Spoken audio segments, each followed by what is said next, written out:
손 못 잡은 주가 널 지키며 인도하시리 그 손 못 내가 어둠 속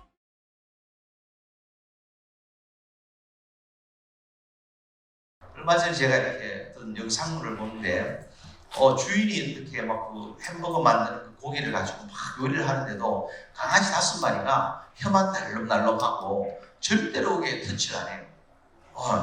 그리고 이제 주인이 이제 만든 고기를 가지고 순서대로 탁탁탁탁 나눠주는데 누구라도 빨리 달려들어가고 막 그릇을 뺏으려 하지 않아요.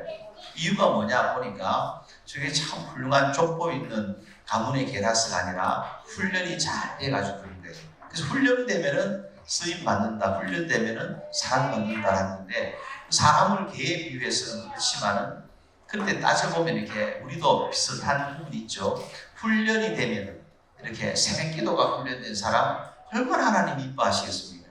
또 주님 앞에 봉사, 섬김이 잘 훈련된 사람 얼마나 참 이렇게 성도들의 사랑과 주님의 이쁨을 갖다가 받을 수가 있겠습니까? 그런데 훈련되지 않으면은 이렇게 준비되지 않으면은 이렇게 숙련되지 않으면은 아무짝에도 이렇게 쓸 수 있는 게 없다. 어제 오리엔테이션 때 말씀을 드렸습니다.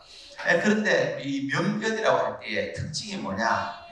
집중력이 강하다는 거예요. 그래서 주인의 말에 대한 집중력이 상당히 이렇게 강해요. 주인이 먹으라고 말하기 전에는 절대로 이렇게 앞에 아무리 맛있는 산의 진미가 있어도 먹지를 않는 거죠.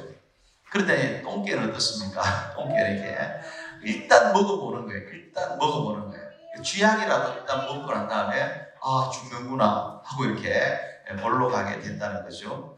그래서 이렇게 그렇게 훈련되어지고 집중력이 생기는 것은 뭐냐 할 때 이 기준이 있는데 기준이 뭐냐? 내 주인이 누군지를 분명히 알 때에 집중력이 다른 거예요.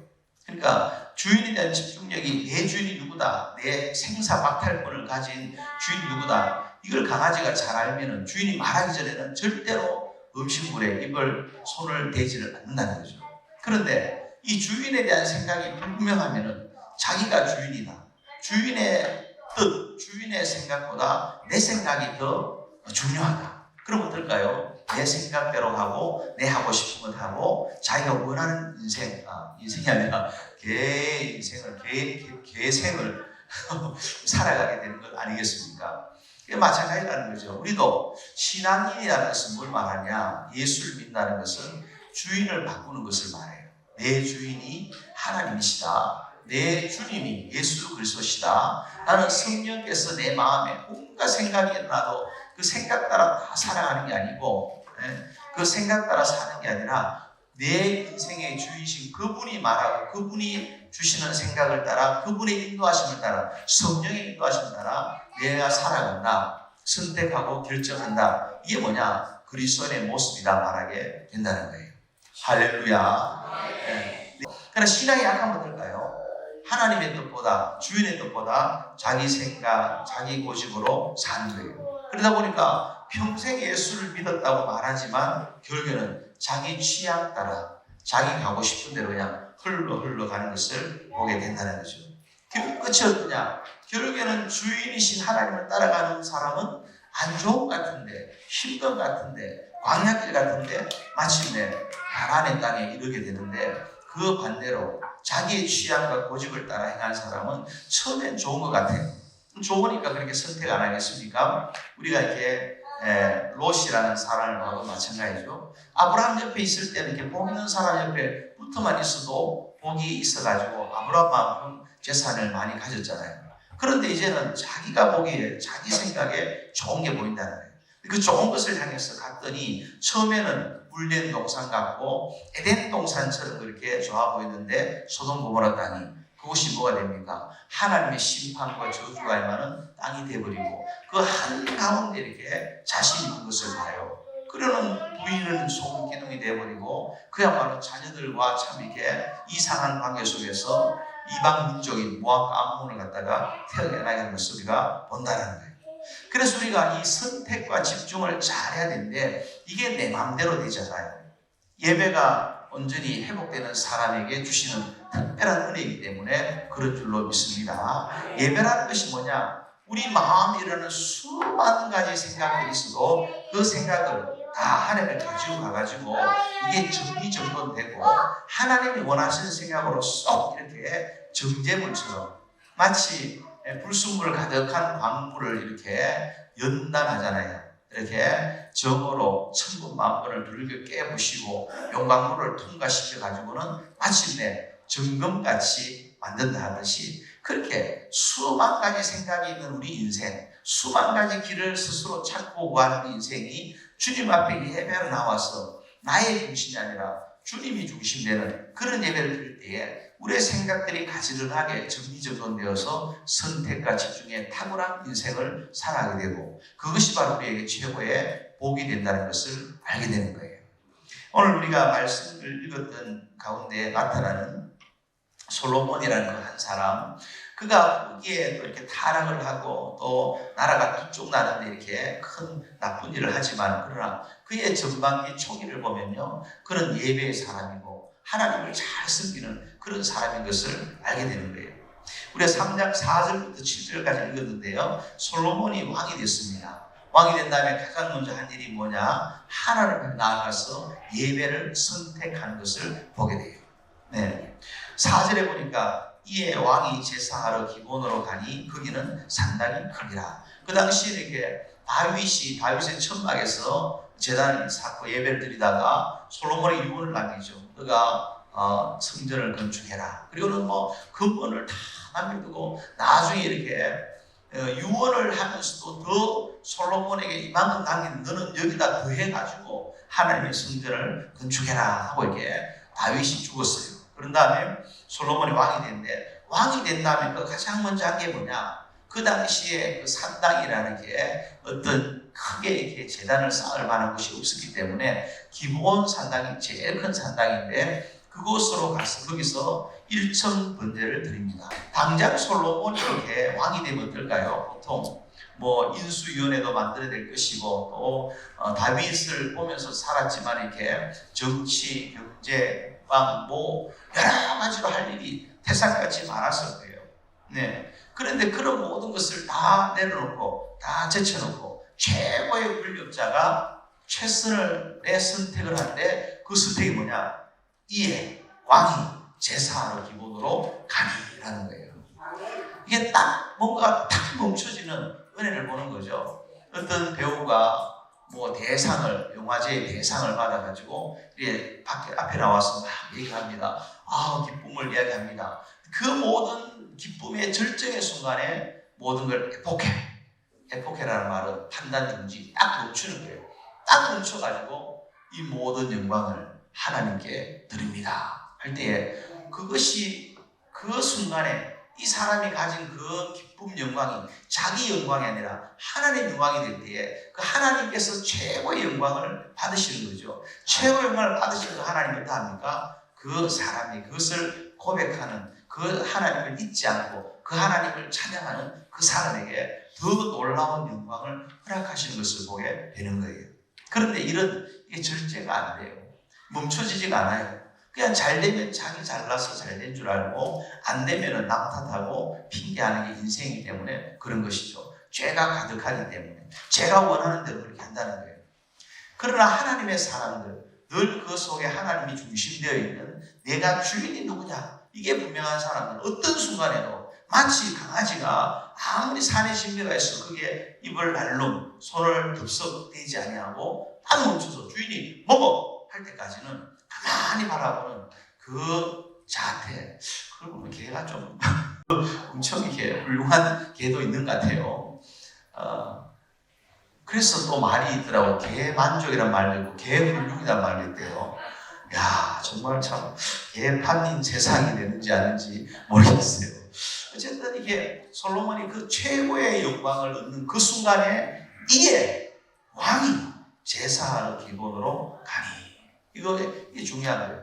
내가 어떤 영광, 어떤 잘남, 어떤 뭐 대단한 일을 하더라도 항상 나는 하나님을 먼저 예배하리라. 나는 주님을 먼저 찾으리라. 주님 앞에 기도하리라. 그래서 세상에 성공하고 뭔가 대박이 하나 터졌어요. 그럴 때라도 뭐하냐? 가장 먼저 그가 주님의 교회에 와서 가장 먼저 무릎 꿇고 하나님에 엎드릴 수 있는 사람. 저분이 왜 저 교회 앞에 와서 엎드리고 있지? 보니까 그분이 정말 엄청난 일을 했는데 어려움이 있어가지고 찾아오는 게 아니라 그렇게 큰 일을 하고도 그 다음 뭐하냐? 그 앞에 와서 이렇게 무릎 꿇고 있는 그 예배를 선택하고 주님의 이름을 부르는 것에 자기를 바짝 낮추는 거기에 하나님의 주시는 은총의 문이 열린다. 믿으시기를 축원합니다. 그래서 이것을 그러면 이 솔로몬이 어떻게 배웠었겠습니까? 다른 게 아니라 아버지 다윗에게서 배운 거죠. 6절을 한번 가보시면요. 주의 종 내 아버지 다윗이 그래 말해요. 솔로몬에 대해 하나님과 대화합니다. 주의 종 내 아버지 다윗이 성실과 공의와 정직한 마음으로 주와 함께 주 앞에서 행함으로 주께서 그에게 큰 은혜를 베푸셨고 라고 말해요. 그가 누굽니까? 바로 다윗 아버지 왕 다윗을 말하는 거죠. 그러니까 이 아들인 솔로몬이 그와 같이 한 것은 누구 때문이냐? 아버지 다윗이 그렇게 했다는 것은 아들이 자식의 입으로 간증하는 것을 보게 되는 거예요. 주의 종 내 아버지 다윗이 성실과 공의와 정직한 마음으로 주와 함께 주 앞에서 행함으로 주께서 그에게 큰 은혜를 베푸셨고 우리 아버지 엄마에게 이런 은혜를 베푸신 분이 바로 하나님이시다. 여기에 대한 고백을 하고 있는 거예요. 얼마나 자랑스럽게 솔로몬이 아버지를 갖다가 말하고 있는 것을 보는 것입니까? 저희 그 친구 목사님 중에 친구 동기생인데 나이는 몇 살 좀 많아요. 그런데 공성배 목사님 분인데 이분은 항상 이렇게 말하는 게 신앙생활은 자기를 위한 것이다. 이렇게 얘기해요. 얼핏 들으면 뭐 하나님을 위한 신앙이지 뭐 자기를 위한 거야 라고 말하는데 그분이 말하는 것은 의미가 있어요. 이분은 이제 이렇게 형제가 남동생이 하나 있고 또 이렇게 위로 누이가 한 분 계신데 이렇게 어머니가 홀 어머니세요. 30대에 어머니가 혼자 되셔가지고는 그 어머니가 세 자녀를 키우신 거죠. 근데 이 어머니가 연세가 들어도 뭘 하느냐 이렇게 자녀들 집을 이렇게 가는데 가보면 집집마다 어머니 방이 따로 있는 거예요. 어머니가 그 하시는 데도 아닌데도 어머니가 거하는 방이 이렇게 따로 다 있어가지고 거기에 침대를 두고 거기에 텔레비를 두고 그래서 어머니는 항상 가방 하나만 돌돌돌 끌고 가면은 딸 집에 가도 자기 방이 있고 아들 둘 다 목사님인데 아들 집에 가도 자기 방이 있고 항상 자기 방이 있는 거예요. 그러면서 이제 이분이 이제 나이가 좀 드셔가지고 생각을 해봤대요. 자기도 아이들 키워보니까 우리 어머니에게 어떻게 저런 권세가 있는가? 어떻게 저런 권세가 있을까? 생각해보니까 다른 게 아니라 어머니가 30대에 혼자 되셔가지고 30년을 교회에서 주무셨다는 거예요. 그러니까 어머니가 가진 이 하나님 앞에 엎어지는 하나님에 엎드리는 그 영적 권세가 자녀들한테 보여진다는 거죠. 그러니까 연세가 들어가지고 며느리하고 아들하고 뭐 이렇게 또 뭐 이런 갈등으로 복잡복잡한 그 고부간의 갈등하고 뭐 여러 가지 회전되는 말이 있지만은 그 모든 것을 넘어서서 사실은 뭡니까? 하나님의 그 권세를 주시기만 하면 연세가 아무리 들어도 그 어머니에게 영권이 있는 것을 보게 되더라는 거예요. 네. 그러면서 그 이유를 제가 들어보니까 이분이 이제 그 어머니가 처음에는 이제 공시 집안에 시집을 가보니까 처음에는 예수 잘 믿겠다 해서 결혼을 했는데 보니까 그 남편이 이제 공시 집안이 어떤 가문인데 공자 집안이 공자 멘테손이에요. 공자 멘테손이니까 제사를 지내는 거예요. 그때부터 이제 뭘 하느냐 안 산다. 그러면 실제 저는 돌아가신 줄 알았는데 나중에 알고 보니까 신앙을 위해서 그냥 새 아이를 데리고 내가 아이 셋을 제사 지내게 하면서까지 살 수는 없다 하고 이렇게 딱 그냥 마음의 결단을 한 거예요. 그러면서 그냥 교회에서 30년을 주무시면서 하나님 섬겼더니 그 권세가 그대로 드러나게 되다는 거죠. 지금은 어떠한가 하니까 이 목사님이 사시는 그 아파트 바로 위층에 그 어머니를 모시고 또 장모님 모시고 그렇게 이제 같이 사는 걸 봐요. 그래서 본인 집이 이래 있으면은 장모님하고 어머니가 같은 집에 바로 아파트 위층이에요. 그럼 요즘에 이제 연세가 한 90이 다 되시니까 80 중반 넘어서셨으니까 손잡고 이렇게 같이 노치원 다니신다고요. 네. 그래서 참 대단하시다. 그러면서 한 번 더 얘기를 하는 거예요. 거기에 배경이 뭐냐 하니까 어머니가 30년 교회 주무신 것도 있지만은 그런데 또 한 가지가 있다. 그게 뭐냐 하니까 할머니 그 딸이 30살에 혼자 돼가지고 새 아이 키우는 거 보고는 어머니가 잘못했습니까? 근데 그 외할머니가 과거에 옛날에 그 마룻바닥에서 예배 드릴 때에 남자 여자가 나눠져 앉을 때에 여자들이 앉는 자리에 첫 번째 기준하고 앉는 그 자리에 할머니가 외할머니가 앉아 계시다는 거예요. 그 할머니가 딱 앉는 순간 여자분들이 쫙 앉고 건너편에 남자분들이 쫙 앉아갖고 예배가 시작이 됐다는 거예요. 근데 그 할머니가 돌아가신 다음에 사진을 찍어보니까 그 할머니 앉아있던 그 자리 마룻바닥에 색깔이 변색이 돼 있다는 거예요. 변색이 뭐냐? 눈에서 이제 하도 우러보니까 요만한 투름이 흘러가지고는 이 나무바닥이 이렇게 시커멓게 변해 있더라는 거예요. 그래서 그 외조모 로이스 어머니 유니게로부터 이 디모데 사상이 신앙이 흘러왔듯이 그렇게 공성배 목사라는 그분이 그게 이렇게 쭉 내려온 거예요. 그러니까 그 어머니 외할머니의 그 기도, 마룻바닥이 시커매질 정도의 기도와 어머니의 30년 교회에서 주무시면서 했던 그 기도의 응답으로 하나님의 그 어머니에게 말할 수 없는 권세를 주셔가지고, 그러면 그 자녀 손들이 복을 받는데, 지난주에가 이제 그 공성사님 딸이 결혼을 했어요. 저희 교회 이렇게 아들, 딸 데리고 한번 왔었거든요. 참 잘 키웠더라고요. 그 부모 말에 딱 순종할 수 있는 그거. 그러면서 그 교회 수장모님 아들하고 이렇게 결혼을 하는데, 얼마나 이 장인어른 권세가 대단한지, 말씀 받아오라는 거예요. 말씀. 하나님이 두 사람 결혼하게 했다는 응답을 받고라는 거예요.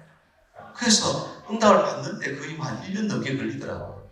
그걸 받았다니까 그제서야 결혼을 시켜가지고 나중에 보니까 딸도 멀리 안 보내고 사위도 자기 밑에 데리고 있고 거기다가 또 장인 사모까지 이제 그 수장님 부부까지 막 충성할 수 있도록 막 이렇게 해가지고는 정말 그 창원 동일교회라고 멋지게 이렇게 살아가시더라고요.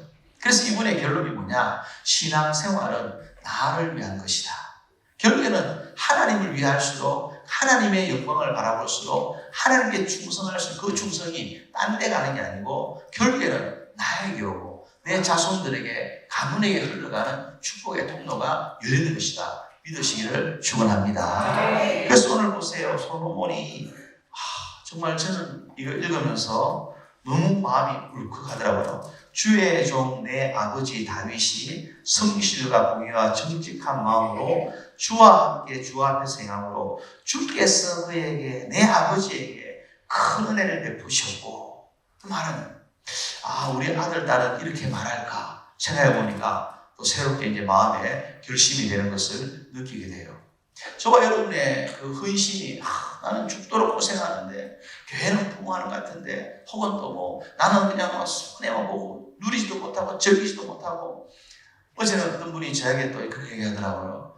이렇게 예수를 잘 안 믿는 분이 왜 이렇게 잘 되는 겁니까? 짜증나 죽겠습니다. 그래서 짜증나지 마시라고. 갑절로 충성할 때 반드시 하나님이 이 맛있는 열매를 익고 또 이거 잘 익은 극상품으로 만드시는 과정이니까 걱정하지 말고 하나님 앞에 충성하시라 그랬어요. 그래야 될 줄로 믿습니다. 하나님이 다 갚으세요. 이모저모 다 갚으세요. 저희 교회에 어떤 분이 이제 교회를 살 때에 교회를 건축하고 살 때에 백지수표를 하나 가지고 왔어요. 백지수표를 가져왔는데 나머지 모자라는 이걸로 채우세요. 이렇게 한 거예요. 뭐 깜짝 놀랐죠. 그런데 이제 그때 이제 경황이 없어가지고 한 2만 불 안 되게 그냥 남은 액수를 채우라니까 적어놨던 것 같아요. 조금만 경황을 좀 제대로 정신 차렸더라면 2밀리언 정도 적어놨더라면 좀 편안했을 것 같은데. 근데 그러고 이제 시간이 지나갔어요. 지나갔을 때 이분이 이제 한국 며느리를 보고 싶어 했어요. 그럴 때 사실은 그 며느리를 갖다 이렇게 그 며느리 되는 사람이 저의 이제 진료니까 제게 좀 권한이 있죠. 한국에서 그렇게 너무 못 사니까 미국 가서 밥이라도 먹어라 그럴 집안은 아니니까. 그래서 내가 왜 하나뿐인 딸을 멀리 보내? 제 자인이 그렇게 얘기해요. 그때 제가 딱 한 말이 뭐냐? 복 받으시려면은 하나님께 백지수표 드린 분 가정에 딸 보내세요. 그랬던 거예요. 그 어떻게 됐을까요? 보내가지고 결혼해서 애 생낳고 잘 사는 은혜를 누리고 있는 거죠. 그래서 제가 이제 생각한 거예요. 하나님 앞에 헌신하고 하나님에 충성한 것은 돌고 돌아서 대굴 굴러가서 마침내 하나님이 반드시 갚으시고 복되게 하시고 영광스럽게 하는 최고의 투자가 되는 것이다. 할렐루야. 저는 우리 성도님들이 늘 말합니다. 교회를 위해서라면, 교회를 섬기기 위한 가정이라면, 그 다음에 부모에게 효도하기 위한 가정이라면 빚이라도 내라. 빚이라도 내면은 반드시 하나님 것을 갚으실 날이 올 것이다. 근데 갈수록 우리가 이제 새가슴이 되고 믿음이 자꾸 새알처럼 쪼아들다 보니까 이게 그냥 자꾸 먼저 계산을 갖다가 먼저 막이를 하려고 해요. 그러다 보니까 나중에 기대할 만한 역사가 없는 것을 보게 되는 거죠. 오늘 솔로몬을 보십시오. 그가 내 아버지는 이런 분이었다. 내 아버지에게 은혜를 베푸셨고 우리 아버지는 그 하나님의 큰 은혜를 받은 분이다. 그것을 봤다는 거예요. 그것을 보았기 때문에 그 아버지 도대체 어떤 사람이길래 이 솔로몬이 이렇게까지 말할 수 있을까? 그 아버지가 보여준 게 있었을 거 아니에요. 주식 투자를 많이 했거나 아니 뭘 한 걸 보고 그렇게 말한 거 아니겠습니까? 우리 아버지가 돈 하다가 막 그냥 말로 막 이렇게 돈에 묻혀 살았든지 뭔가 있을 거 아니에요. 그럴 때 이제 이 다윗이 한 최고의 것이 뭐냐? 그는 세상의 첫날보다 주님 전에 하루가 좋고 저 백향목 궁전에 내가 거하는 것보다 하나님 성전에 뭐라고요? 움직이게 되는 것이 좋사오니. 그랬던 예배의 사람, 교회의 사람, 이 예배와 교회를 빼고는 말할 수 없는 사람이 아버지 다윗이었다는 거예요. 그걸 보았기 때문에 솔로몬이 뭐랍니까? 4절에 이에 왕이 제사하러 기본으로 가니 그렇게 한 것을 본다는 거죠. 결국에는 누가 무엇을 할까요? 부모가 의식적으로라도 자식들에게 신앙의 본이 되는 겁니다. 그냥 사실 속은 뭐 불편함이 있고 부족함이 있고 있어도 자식을 위해서라도 본이 되기 위해서라도 자식이 복되게 하기 위해서라도 내 신앙생활이 반듯하고 새벽기도를 가야 되고 한결같이 하나님을 섬겨야 되고 주님의 교회라면 가장 우선적으로 생각하고 살아가는 삶이 돼야 되는 거예요. 왜냐? 그것이 바로 복받는 길이기 때문인 줄로 믿습니다.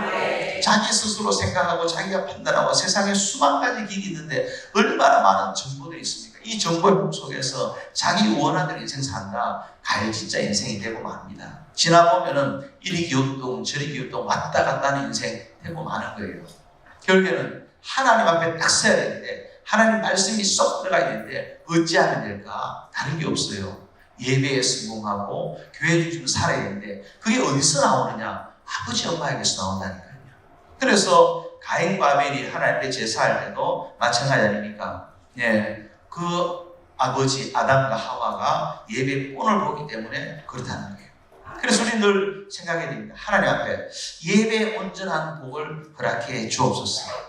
따라합시다. 예배는 축복이다. 예배는 회복이다. 예배 잘 드릴 때에 예배 가운데 회복이고 축복이 있다. 꼭 믿으시기를 축원합니다. 그러면서 우리가 이 1000번제를 드렸다 할 때에 1000번을 예배드린다는 것은 뭘 말합니까? 같은 예배가 반복됐다는 것을 말하고 있어요. 반복이죠. 1000번을 똑같이 1000번을 자기 한 번은 이렇게 드리고 한 번은 뭐 서양식으로 동양식으로 자기 생각대로 자기 원하는 대로 할 게 아니에요. 똑같은 예배를 번제를 똑같은 방식에 따라 똑같은 길을 따라서 1000번을 갖다가 한 거예요. 한 번의 대단한 이벤트가 아니고 반복적이고 지속적인 예배 행위가 이 솔로몬에게 있었다는 것을 알게 된 거예요. 우리 흔히 그렇게 말합니다. 예배 드린다고, 예배 많이 드린다고 다 좋은 거냐? 제대로 예배 드려야지. 그거는 핑계에 불과한 거예요. 그게 아니라 예배를 많이 드린다고 다 좋은 것이냐 물을 때요. 저는 그렇게 대답합니다. 교회에서 최고 좋은 일꾼이 누군지 아세요? 자리 지키는 사람. 아무리 막 우리가 충성하다고 자리 못 지키고 그러면 서서히 불안해집니다. 어디서 사고 치는 거 아닐까? 붙으셔야 하고 어느 순간 목사님 한번 보면 좋겠습니다. 따로 보자는 사람 좀 무서워요. 어디로 흘러갈지 바람 따라 물결 따라 연못의 부처처럼 바람 있는 방향으로 이리 갔다 저리 갔다 그러다 결국에는 그 사람이 잘 안 되면은 그게 뭡니까? 목사에게도 엄청난 아픔이에요.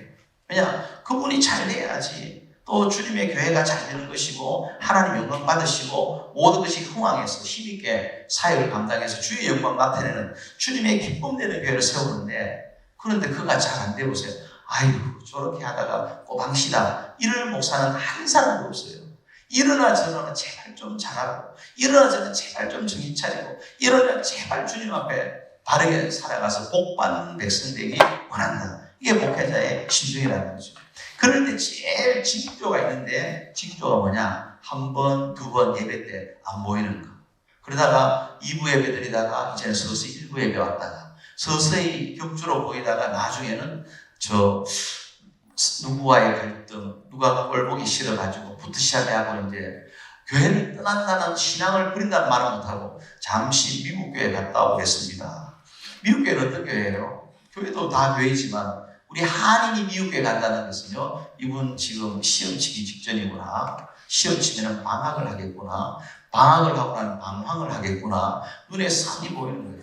미국 교회 가면 어떻습니까? 밥하는 것으로부터의 자유, 복장의 자유, 시간이 짧음의 기쁨, 감격, 헌신으로부터의 자유, 모든 자가 다 보여져 있어요. 그게 서서히 뭡니까? 이 따뜻한 국물에 이렇게 삼켜지는 깨구리처럼 그 인생이 끝날 날이 곧 다가온다. 그렇게 생각하면 되는 거예요. 신앙은 어떻게 하느냐? 열심을 해야 돼요. 몸부림을 쳐야 됩니다. 가만히 있으면 나중에 저 방구석에 가만히처럼 쪼그라들어요. 어느 시골에 가보면, 저 광에 가보면 가만히 있다가 싹 가라앉아가지고 나중에는 뭐 쓸모없이 버림받는 것을 보잖아요. 우리 가만히 있으면 안 되고 어찌든지. 그래서 열심을 내지 않으면 반드시 달아납니다. 내 신앙이 열심히 없으면. 저는 나했으면 오늘 새벽에 1시간 반 설교하시니 대표님 목사님 설교 들으면서 저도 사실 목사님은 힘들더라고요. 눈을 막 쥐어짜면서 막 힘을 들이면서 막 제가 허벅지 막 꼬집으면서 막 이렇게 예배드렸어요. 근데 이게 좋아요. 그냥 요것을 한번 경험하고 나면 정신이 번쩍 드는 거죠. 기본적인 일상의 예배는 별게 아니다. 별게 아니라 예배 별게 아닌 것이 아니라 내가 지금 하는 게 힘들다, 어렵다, 교회 생활이 왜 이렇게 복잡하지? 내 생활은 없나? 바람새로 좀 가야 되겠다. 이런 이상한 소리 하지 않게 된다는 거예요. 한 번은 도전해버려. 우리 한번 또 따라합시다. 예배는 양에서 질이 나온다. 반복된 예배를 통해서 어떤 걸 알 수 있냐? 이 솔로몬의 신실함과 간절한 일 속에 표현되어 있는 것을 보게 되는 거예요. 그러니까 예배는 내 감정을 따라가는 행위가 아니고 내 감정을 하나님 앞에 가져가는 자리예요. 수없이 변하고 수상한 마음을 계속해서 예배드리고 또 예배드리 말미암아 내 생각, 내 감정은 없어지고 주님이 원하시는 그 성령의 열매가 나타나는 그 신앙의 품격이 내 속에 들어오게 되고, 그로 말미암아 성령 은혜가 충만하여서 눈빛도 달라지고 걸음걸이도 달라지고 옷 입는 것도 달라지고 모든 것이 변화된 인생, 그 변화를 통해서 가장 놀라운 향기난 열매를 맛보게 된다 믿으시기를 축원합니다. 그런 변화가 없으면요, 결국에는 변질되면 나중에 이렇게 악취가 나고 냄새나는 그런 인생이 되어버리고 마는 거예요. 오늘 새벽에 우리 대표자 목사님 말씀하셨잖아요. 이렇게 이 예배 흠향한다. 향으로, 향기로, 냄새는 영적이라는 거예요. 이 사람에게도요, 아무리 좋은 향수, 고급, 무슨 향수 있습니까? 이브센, 샤넬 향수 뿌려도요, 이게 머리가 잉한 경우가 있습니다. 왜냐? 삶이 그만큼 받쳐주지 못하는, 그 삶과 나타나는 향기가 아름답지 못하는데, 그거 하나 없어도 늘 주님의 교회에서 이렇게 살고, 주님의 헌신하고, 주님 앞에 살아가는 기도의 향이 묻어있는 사람, 주님 앞에 예배의 향이 묻어있는 사람, 하나님이 흠양하실 만한 향기가 나는 그런 예배자의 인생은요, 너무너무 아름답고 좋아요.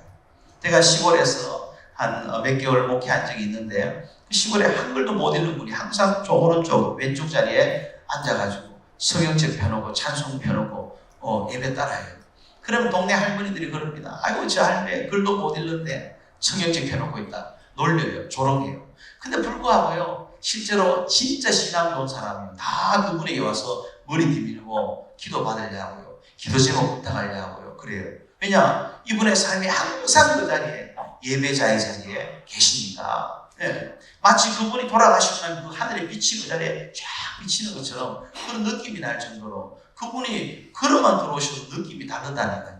그게 사람이 가지는 향기인 줄로 믿습니다.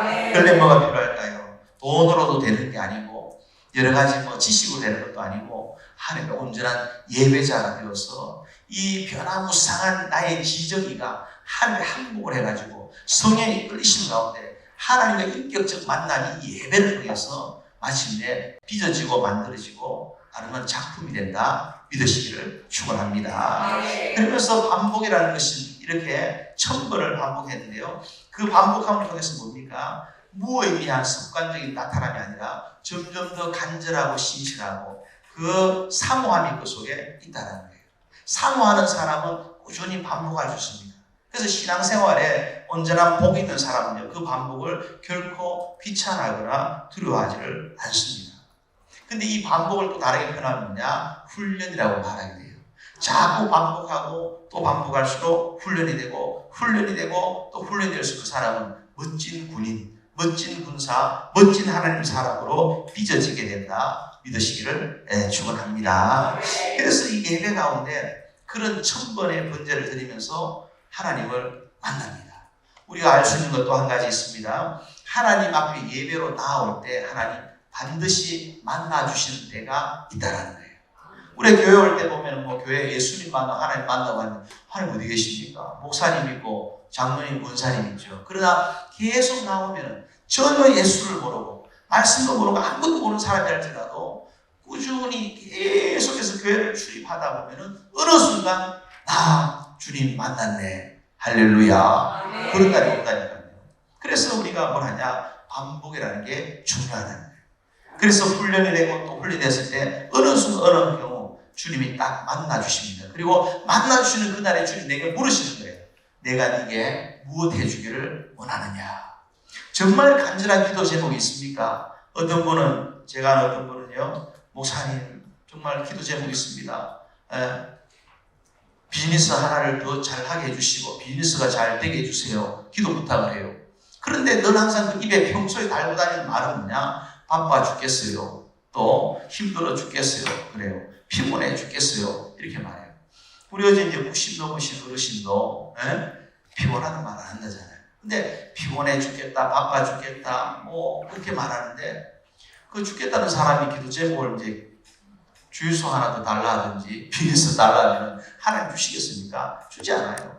정말 기도 제목이 있으면 확신을 가야 돼요. 어느 순간 한 번 기도하고 포기하는 게 아니라 기도는 계속하는 것이고 계속해서 주님이 구하고 찾고 두드리다 보면 어느 순간 주님이 오늘 솔로몬을 만나신 하나님 말씀하듯이 내가 네게 무엇 해주기를 원하느냐 물란이 온다니까요. 여러분 기도하면은 기도할 때에 주님을 예배할 때에 포기하지 않고 주님 앞에 나아갈 때 반드시 주님 나를 만나 주실 날이 있고 내게 물어주실 날이 있다 믿으시기를 축원합니다. 그럼 두 번째는 또 보면요, 이 솔로몬이 그렇게 말했을 때에 솔로몬이 겸손히 6장 6절과 7절에 고백을 하는데 가장 먼저 고백하는 게 뭐냐? 자기 아버지에 대해서 먼저 얘기를 해요. 우리 같으면 이제 이 정도 하나님이 네 뭐 해줄까 물으면은 하나님 모든 걸 다 아시는 분인데 그럼 제일 내 마음에 원하는, 육신이 원하는, 마음이 원하는, 당장 급한 것 이런 거 말하지 않겠습니까? 솔로몬은 뭐라 말합니까? 겸손히 주 앞에 고백하는 것을 보게 돼요. 바로 조금 전에 우리가 읽었던 6절의 말씀인데요. 주께서 주의 종 내 아버지에게 큰 은혜를 베푸셨고 그 다음도 뭐라고 하니까 나는 작은 아이라 출입할 줄을 알지 못하고, 출입할 줄 알지 못하는 것은 말을 해야 될 때, 말하지 않을 때, 일어서야 할 때, 앉을 때 이런 분별력이 없다는 것을 말해요. 나는 분별력이 없습니다. 왜 없어요? 솔로몬이 그동안에 그렇게 아버지 다윗을 보고 살아왔는데 그럴지라도 하나님 앞에서는 하찮은 거예요. 내가 아무리 잘나도 제가 처음에 미국 오니까 서로 부를 때 이렇게 김 박사, 이 박사 이런 분들, 사업하는 분들은 김 사장, 이 사장, 가게 2개 있는 분들은 김 회장, 이 회장 이렇게 부르더라고요. 그만큼 자기의 잘남이 자랑스러운 거죠. 자수성가했다는 거예요. 나 이만큼 잘 산다는 거예요. 집에 화장실이 몇 개 있는지가 자랑거리가 되는 거죠. 그거 저는 인정합니다. 저는 열심히 일하신 분들 저는 좋은 차 타라고 말 오히려 멀쩡히 그렇게 할 수 있는 능력이 있으면서 불구하고 막 다 찌그러져가는 뭐 이렇게 막 20만 마일 넘은 이런 뭐 그냥 30만 되는 뭐 일부러 그럴 필요 없어요. 뭐 쇼할 필요도 없다는 거예요. 나는 열심히 했고 이만큼 난 누린다. 그걸 또 베풀고 섬기고 나누면서 그렇게 살 수 있는 거예요. 경조 체부자처럼. 그게 나쁜 게 절대 아니에요. 그런데 그 자체가 하나님 앞에서조차도 이게 더 높아지는 경우가 있어요. 그러니까 하나님 앞에 제가 전도하러 뭐 저희 지역에 꽤 부자인 분 한번 만났어요. 만나니까 자기의 어떤 자랑이 뭐가 되느냐, 하나님보다 더 높은 자리가 있더라고요. 그런 목사와 또 교회를 판단하는 그 언어들이 얼마나 많은지 몰라요. 그런데 진짜 기도한 사람, 예배한 사람은 어떠냐? 그럴 수가 없어요. 오늘 솔로몬이 말하듯이 어떻습니까? 그 여유로움 가운데, 그 평안함 가운데 자기를 낮추어서 나는 작은 아이라 출입할 줄도 모르는 분별력 없는 사람이고 하나님은 내 아버지에게 큰 은혜를 베풀으시오 이렇게 말해요. 중요한 분을 만날 때 저는 꼭 조언하는 게 기도 많이 하고 가시라. 그 다음에 성경을 읽으라. 저는 정말 중요한 만날 때 로마서를 읽어요. 쭉 아무 생각 없이 계속 읽습니다. 일단 마음이 하나님께서 정의정돈해 주세요. 그리고 그분을 만나면 그분의 눈빛을 보고 이야기해도 평안함이 있고 하나님이 나를 대신해서 성령님이 나를 대신해서 그분을 만나주시는 것을 갖다가 느끼게 되더라고요. 그래서 오늘 이 솔로몬도 진짜 기도자다 보니까 어떠합니까? 나는 작은 아이. 너 지금 필요한 거 말해. 지금 필요한 거 말할 수 있어. 말하면 하면 다 이루어주셔. 마침 요술 빵빵이 들고 너 말해보라는 것은 얼마나 럭키한 일입니까? 그 순간에 그 자기를 딱 낮춰가지고는 한 말이 나는 작은 아이에 불과합니다. 그리고 우리 아버지에게 큰 은혜를 베푸시는데 그 은혜를 내게 주옵소서. 그렇게 말하는 것을 본다는 거죠. 예배가 온전한 사람은 그렇게 살 수가 있습니다. 또 예배가 회복될 때 어떻습니까? 그는 감사하게 됩니다. 아무리 급해도 하나님께 감사, 또 자기를 지금까지 있게 하신 그 아버지, 부모님에게 감사하고 그래 감사하는 것을 갖다 또 보게 돼요. 그런 다음에 그가 뭘 합니까? 진짜 중요한 기도 제목을 딱 말하는데 그 말한 내용이 뭐냐? 이것은 내가 원하는 게 아니라 하나님이 원하시는 기도 제목을 딱 말하고 있다는 거예요. 제일 중요한 겁니다. 예배 드린 사람, 예배에 성공한 사람은요, 예배가 깊어지고, 예배가 진실하고, 예배가 하나님 제대로 만나고, 기도 가운데 깊이 들어간 사람, I am nothing. 나는 아무것도 아닙니다. 주님만 보입니다. 하는 그 순간이 다가오면요, 그가 하는 기도도 처음에는 생각에 차 주세요, 집 주세요, 뭐 용돈 주세요부터 해서 뭐 비즈니스 잘 되게 해주세요, 뭐 온갖 얘기가 있다가 나중에 딱 직면하면은 어떻게 됩니까? 내가 원하는 기도 제목을 말하는 게 아니고 하나님 그분이 원하는 기도 제목이 내 입에서 흘러나오게 되어 있는 거예요. 예를 들면은 그냥 뭐 잘 모르는 초보는 어떨까요? 뭐 비즈니스 하나 해주세요 이렇게 말하겠지만은 기도가 진짜 깊어지고 예배에 성공한 자가 기도할 때는 어떤가 하면요, 하나님 이 비전을 통하여 하나님의 영광이 나타나게 하여 주옵소서 하는 거예요. 똑같은 기도 제목이어도 다르잖아요. 하나님이 들어보실 때 어디에 더 이렇게 막 방점이 찍히겠습니까? 후자라고 말할 수가 있는 거예요. 지금 솔로몬이 필요한 걸 얼마나 많겠어요. 이제 그 형제들, 이복 형제들로부터 시작해서 이 나라를 어떻게 다스릴까부터 시작해서 별게 많았지만 그 순간에 뭘 합니까? 하나님이 원하시는 기도 제목을 딱 말한다는 거예요. 네. 저는 작은 아이라 무엇을 원하는지조차 알 수 없습니다. 그러면서 그 다음에 선악을 분별할 지혜를 주옵소서. 이것이 하나님 마음에 쏙 드는지라. 네? 주님의 마음에 쏙 드는지라. 그래서 어떠합니까? 그 기도에 이어서 하나님께서 부귀와 13절의 지혜와 부귀와 영광, 14절의 장수까지 다 주신 것을 갖다가 보게 되는 거예요. 그가 예배자가 아니었다면 아버지 다윗을 따라서 아버지에게 베푸신 큰 은혜의 비결이 뭔지를 몰랐더라면 솔로몬이 그렇게 못했을 것이고 그와 같은 영광을 누리지를 못했을 거예요. 말씀을 정리하면요, 저와 여러분이 이렇게 예배는 남을 위한 게 아니에요. 예배, 신앙생활은 나를 위한 것이다. 결국에는 나를 복되게 하는 것이고 우리 가족, 자녀, 또 내가 살아가는 삶의 전 영역 가운데 하나님의 가장 큰 은혜, 세상이 줄 수 없는 가장 큰 은혜와 축복과 모든 것을 다 주시는 축복의 통로가 뭐냐? 예배다. 그 예배에서 모든 것을 시작한다. 이걸 꼭 믿으시기를 주의 이름으로 축원합니다. 그 손